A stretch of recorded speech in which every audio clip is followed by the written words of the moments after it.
भक्तों, ओम नमः शिवाय, श्री शिवाय नमस्तुभ्यम, जय श्री महाकाल। जी हाँ भक्तों, क्या आपके भी घर में कोई ऐसा व्यक्ति है जिसका विवाह नहीं हो पा रहा?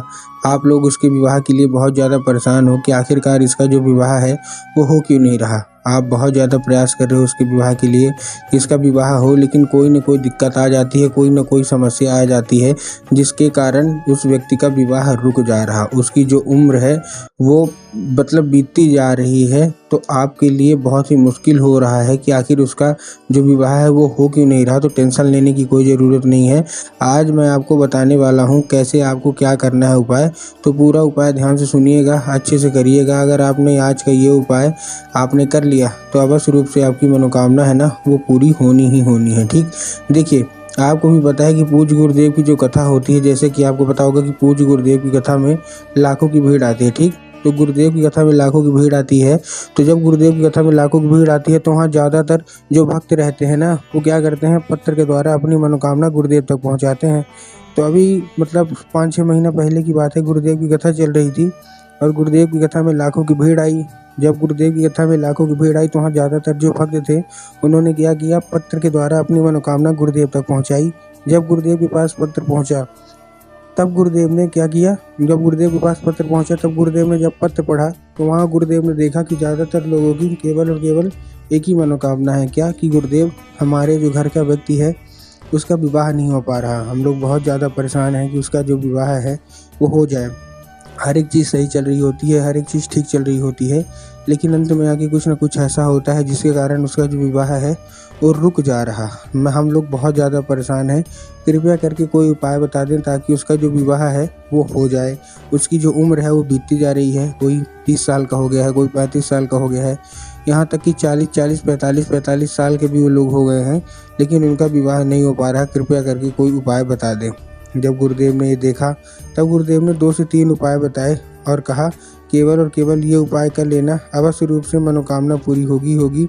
और उस व्यक्ति का जो कि तुम्हारे घर में है जिसका विवाह नहीं हो पा रहा ना, उस व्यक्ति का विवाह भी अवश्य रूप से होगा ही होगा।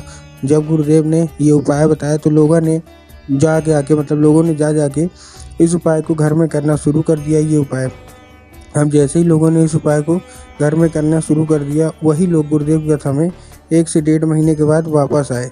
अब जब वही लोग गुरुदेव की कथा में वापस आए तो उन्होंने क्या किया, फिर से गुरुदेव को एक बार पत्र लिखा। लेकिन ये वाला जो पत्र था ना, ये गुरुदेव को धन्यवाद के रूप में पत्र था कि गुरुदेव धन्य हो आपका, आपके द्वारा बताया गए जो उपाय था वो हमने कर लिया है, हमारी सारी की सारी मनोकामना पूरी हो गई है और हमारे घर का जो व्यक्ति था ना जिसका विवाह नहीं हो पा रहा था उसका विवाह पक्का हो गया है। आपको कोटि कोटि धन्यवाद। तो देखिए, जो लोग मेरी आवाज़ सुन रहे हैं ना, अगर आपको भी जानना है कि आखिर ऐसा कौन सा उपाय है जिसको करने मात्र से लोगों की सारी मनोकामना पूरी हो जाती है, तो चलिए हम बताते हैं आपको आज की इस वीडियो के माध्यम से कि आपको करना क्या है। तो पूरा का पूरा उपाय ध्यान से सुनना है, अच्छे से करना है। अगर आपने आज का ये उपाय ध्यान से सुन के अच्छे से कर लिया तो अवश्य रूप से मनोकामना आपकी पूरी होगी और उस व्यक्ति का विवाह पूरा का पूरा अच्छे तरीके से होगा ही होगा। लेकिन उससे पहले चैनल पे अगर पहली बार आए हैं और आवाज़ मेरी पहली बार सुन रहे हैं तो वीडियो कर दें लाइक और चैनल को भी कर लें सब्सक्राइब, ताकि पूजनीय पंडित प्रदीप जी मिश्रा के रोज़ नए नए उपाय सबसे पहले आपको प्राप्त करा सकूँ। ठीक, तो देखिए, जो हमारा सबसे पहला उपाय है वो 3 काली मिर्च और 1 धतूरे का उपाय है। काहे का उपाय है? 3 काली मिर्च और 1 धतूरे का। अब देखिए, काली मिर्च और काली तिल में बहुत सारे लोग कंफ्यूज होते हैं कि काली तिल लेना है कि काली मिर्च लेना है, इसलिए गुरुदेव ने साफ साफ बताया है आपको लेना है काली मिर्च, वो भी 3। ठीक, उसके साथ साथ आपको 1 धतूरा चाहिए। ठीक, धतूरा ले लिया और पहुंच जाइए सीधा आप कहाँ, शिव मंदिर। ठीक, शिव मंदिर पहुंच गए। शिव मंदिर पहुंचने के बाद आपको करना क्या है, दक्षिण दिशा में खड़े होना है और उत्तर की ओर अपना चेहरा कर लेना है। अब देखिए, दक्षिण और उत्तर में ना बहुत सारे लोग कंफ्यूज होते हैं कि दक्षिण क्या है, उत्तर क्या है, कृपया करके हमको बताएं। तब गुरुदेव ने बताया कि आप जिस भी शिव मंदिर जा रहे हैं उस शिव मंदिर का जिधर साइड जलाधारी है आपको अपना चेहरा उधर साइड करके खड़े हो जाना है। ठीक, खड़े हो गए। खड़े होने के बाद आपको एक नाम लेके, महादेव का बहुत ही सुंदर सा नाम है श्रम्भेश्वर महादेव। तो बस आपको करना क्या है, आपको श्रम्भेश्वर महादेव का नाम लेके उन्हीं का स्मरण करके आपको चुपचाप क्या कर देना है, आपको अर्पित कर देना है बस। पूज्य गुरुदेव कहते हैं कि अगर श्रम्भेश्वर महादेव का ये उपाय आपने कर लिया अवश्य रूप से मनोकामना पूरी होनी ही होनी है। ठीक, ये था हमारा कौन सा, ये था हमारा पहला उपाय। अब हम चलते हैं अपने दूसरे उपाय की ओर। इस उपाय में आपको 11 लाल फूल चाहिए। क्या चाहिए? इस उपाय में आपको 11 लाल फूल चाहिए। ठीक, लाल फूल कोई सा भी हो सकता है, गुलाब का हो सकता है, गुड़हल का हो सकता है, कोई सा भी हो सकता है, आप ले लीजिए।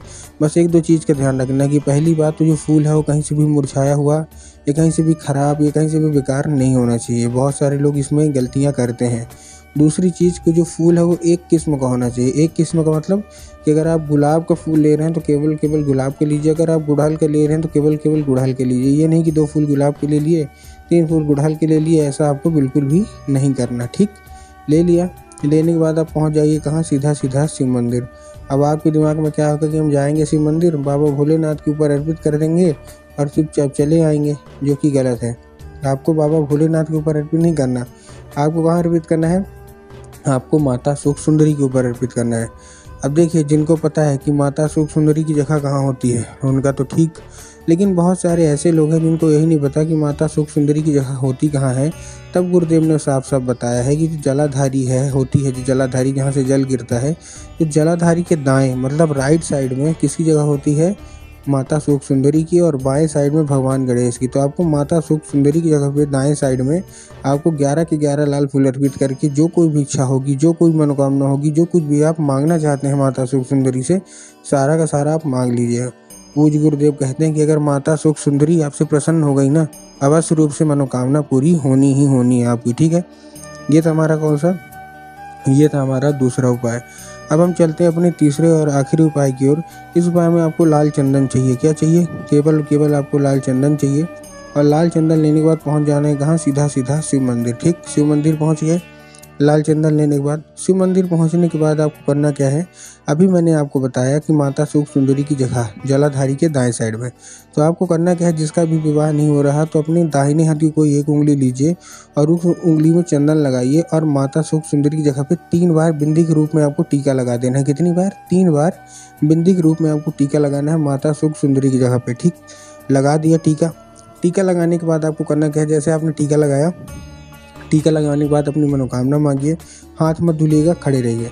मनोकामना मांगने के बाद आपको उसी जगह पे फिर अपनी उंगली टच करिए, जैसे आपने बिंदी लगाया 3 बार आपने फिर उसको टच करिए, और वही उंगली लेके माता से औषधि के रूप में मांग के उसको लेके घर आ जाइए।